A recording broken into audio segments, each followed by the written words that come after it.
Hello friends, welcome back to our next session of the quantitative aptitude, and today we are going to discuss about ratio and proportion. It's a very important topic for all the competitive examinations. Okay, so let's begin. Ratio. So समझने की कोशिश करते हैं कि ratio होता क्या है.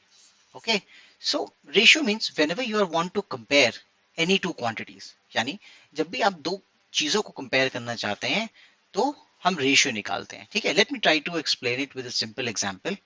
चलो मान लेते हैं कि दो नेबर्स हैं. ओके, एक है चिंटू और दूसरे का नाम है मिंटू. ये लोग आसपास में रहते हैं.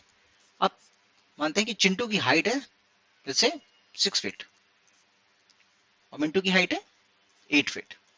बहुत ज्यादा हो गई but let's take it for an example. Okay, आप मान लो इसका रेशियो निकालना है, यानी हम समझना चाहते हैं कि दोनों की जो हाइट है उनके बीच में क्या रिलेशन है. ओके, सो हाइट का हम रेशियो निकालना चाहते हैं तो क्या लिखेंगे. ठीक है, चिंटू इज टू मिंटू. तो क्या हो गया, 6:8. अब इसको हम ऐसे भी लिख सकते हैं 6/8. ठीक है, अब 6/8 एक्सप्रेस करना थोड़ा सा कॉम्प्लिकेटेड है. ठीक है, तो हम इसको तो सिंप्लीफाई कर सकते हैं. लेट्स से 6 को अगर आप ब्रेक करोगे फैक्टर्स में तो क्या आएगा 2 into 3, और 8 को ब्रेक करोगे तो क्या आएगा 2 into 2 into 2. 2 will cancel out. So आपको क्या पता चला कि दोनों की हाइट का रेशियो है क्या है 3/4.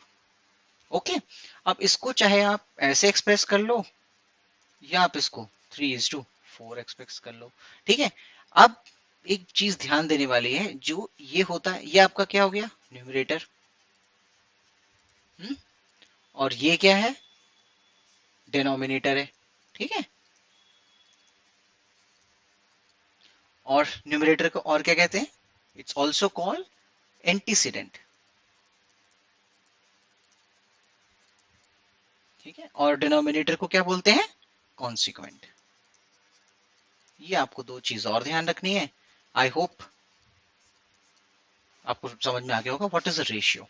ठीक है, अब नेक्स्ट टॉपिक पे चलते हैं कि हम रेशियो को कैसे कंपेयर करते हैं. ठीक है, फाइन. अब इसकी कुछ करोली देख लेते हैं. लेट्स से हमारे पास एक नंबर है 2/3. ओके, अब मैं कहूं कि लेट्स ऐड अ नंबर से 1 to both numerator and denominator. तो क्या हो जाएगा, हुँ? ये बन जाएगा कितना 3/4. ओके, अब बताओ. और मानो कि हम एक चीज करते हैं कि यही नंबर हम सब्ट्रैक्ट करते हैं तो हमारा क्या हो जाएगा 1/2. ओके, ये कितना है, this is close to 75%, this is 66.6%, and this is 50%. Okay, इसका मतलब क्या है, ये सबसे बड़ा है ये सबसे छोटा है. कैन वी से दिस. ओके, तो आपको क्या समझ में आया इसमें कि लेट्स से अगर कोई नंबर है a/b, it will be always less than a plus x upon b plus x given x is positive. ठीक है, और a/b is will be greater than a minus x upon b minus x.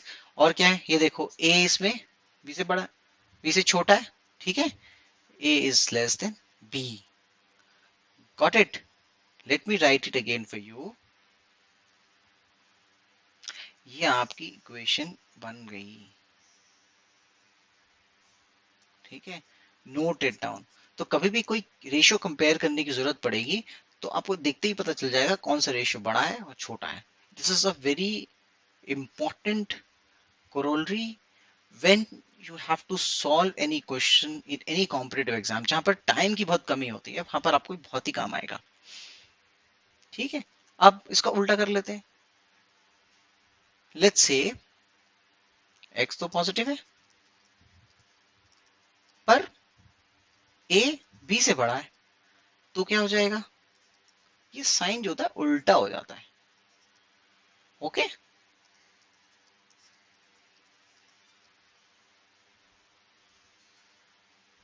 और यहां पर क्या हो गया, a minus x upon b minus x. ठीक है,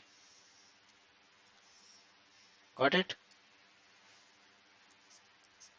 I hope this is clear now. ठीक है, आप बस एक याद कर लो और एक ही कंडीशन याद कर लो, दूसरी अपने आप निकल जाएगी।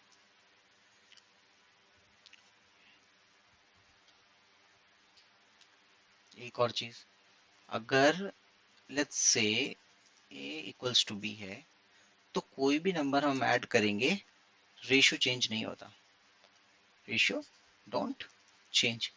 कोई भी एग्जाम्पल लेके देख लो, let's say a equals to b is equal to 2 है, सो तुम्हारा a अपॉन b हो गया लेट्स से 2/2। अब मान लो इसमें a plus x upon b plus x अगर मैं निकालूं तो 2 में चाहे चलो 2 हो, x को भी 2 मान लेते हैं।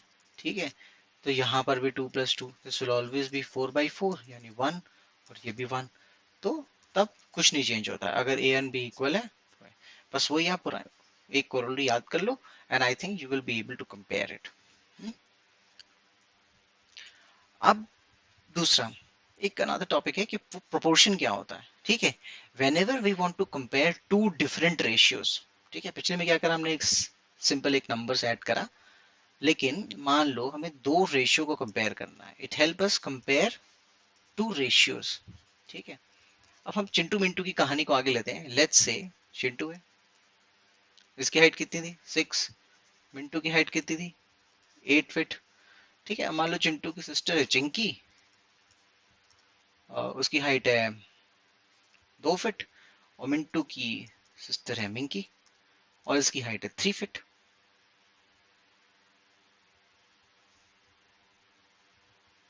सॉरी, इसकी हाइट है 3 ले लेते हैं बिकॉज हमें प्रोपोर्शन एक्सप्लेन करना है। इसकी हाइट है 3/4।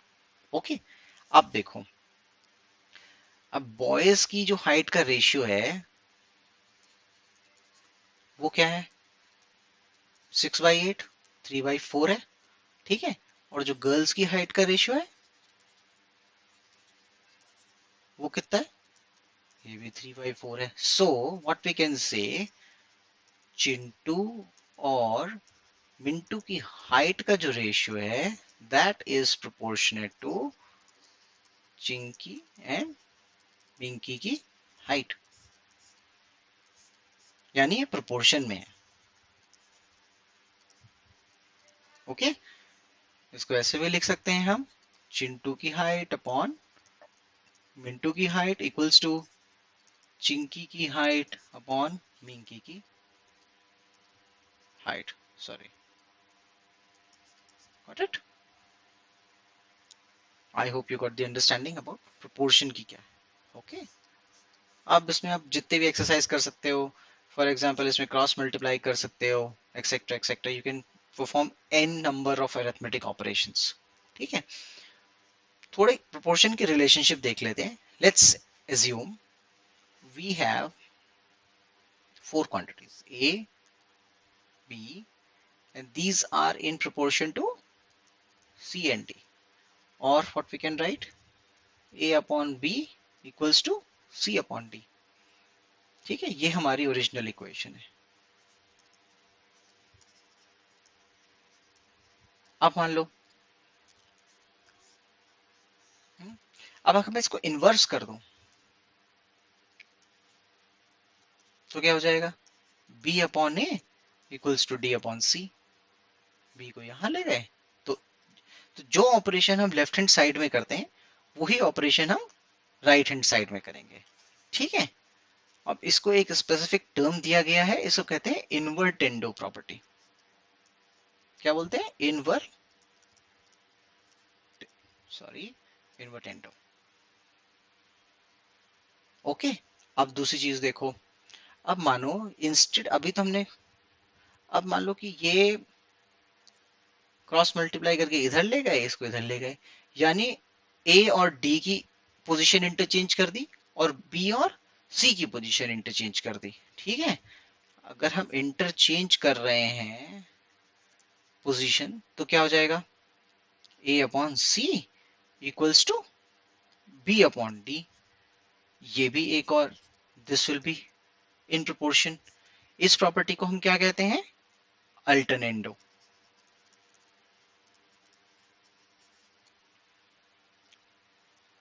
गॉट इट, ठीक है। अब मानो इस ओरिजिनल इक्वेशन में हम ऐड 1 कर देते हैं अगर, तो क्या हो जाएगा, देखो a plus b plus 1, obviously left side अगर कर रहे हैं तो राइट साइड भी करेंगे, c प्लस डी अपॉन 1, तो ये क्या हो जाएगा तुम्हारा, a plus b upon b equals to c plus d upon d. ठीक है, इस प्रॉपर्टी को हम क्या कहते हैं, componendo. Okay, this property is called componendo. Similarly, अब let's say we can subtract 1, तो क्या हो जाएगा, सिमिलरली अब plus 1, a plus b minus 1 equals to c plus d minus 1, it becomes your a minus b upon b equals to c minus d upon d। इसको हम क्या बोलते हैं, डिविडेंडो। ये all these properties help you in simplifying any proportion to find the to solve any particular question। ठीक है, ये तुम्हें क्वेश्चन सॉल्व करने में हेल्प करेगा। ठीक है, अब मानो कि मैंने से ये इक्वेशन नंबर 1 है, इक्वेशन नंबर 2 है, इक्वेशन नंबर 3 है, ये इक्वेशन नंबर आपकी 4 है। ठीक है, अगर मैं मान लो थर्ड इक्वेशन को डिवाइड कर देता हूं फोर्थ इक्वेशन से, तो क्या आ जाएगा, देखो डिवाइड करके देखो, a plus b upon a minus b equals to c plus d upon c minus d. ये सबसे इंपॉर्टेंट प्रॉपर्टी है आपकी। ठीक है, ये इक्वेशन 5, और इसको क्या बोलते हैं, इसको कंपोनेंटो डिविडेंडो। ठीक है, क्योंकि दोनों का कंबाइंड रूप है। ठीक है, गॉट इट। एक बार दोबारा से देख लो, इन्वर्स कर दिया, इन्वर्टेंडो। ठीक है, इसमें पोजीशन इंटरचेंज कर दी, ए की डी से, बी की सी से इंटरचेंज। अगर हम ओरिजिनल इक्वेशन में 1 ऐड कर देते हैं तो कंपोनेंडो, और सब्ट्रैक्ट कर देते हैं तो डिविडेंडो, और इन दोनों इक्वेशन को एक दूसरे से डिवाइड कर देते तो componendo dividendo. Okay, very simple relationship, right. अब इसमें एक लास्ट टॉपिक देख लेते हैं कि वेरिएशन का मतलब क्या होता है। ठीक है, लेट्स से आपके पास दो वेरिएबल है, चिंटू को ही ले लेते हैं। चिंटू की हाइट है लेट्स से 6 फीट, उतनी ही रखते हैं, और चिंटू का वेट है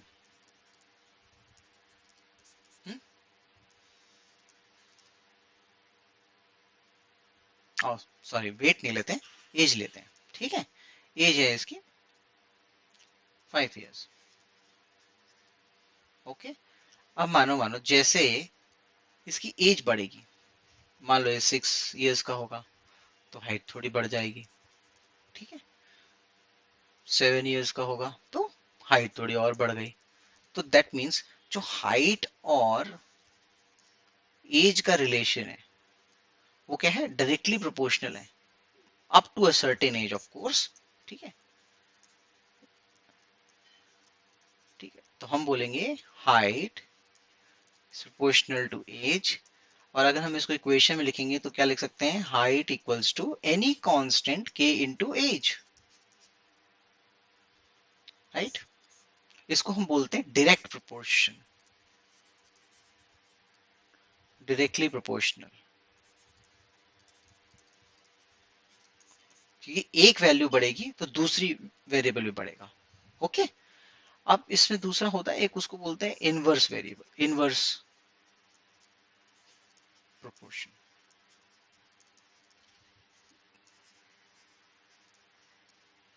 अब इनवर्स प्रोपोर्शनल रिलेशन में क्या होता है, लेट्स से आपको एक ही काम करना है, let's say you want to construct a house, आपने 1 पर्सन यूज किया तो लेट्स से 100 डेज में आपका घर बना। अगर आप 2 पर्सन यूज करोगे तो कितना हो जाएगा, ऑब्वियसली जो दिन है वो कम हो जाएंगे, 50 डेज। ठीक है, मान लो आपने 4 यूज करा तो कितना हो जाएगा 25। दैट मीन्स आपका जो पर्सन का काउंट है, जितने लोग आपने यूज कर रहे हो घर बनाने के लिए, it is inversely proportional to time taken. अब इस रिलेशन को कैसे लिखेंगे, person into time equals to any constant k, कोई भी कांस्टेंट है, ऐसे हम फॉर्मुलेट कर लेते हैं इक्वेशन। अब ये बहुत काम आती है whenever we are going to solve any particular problem।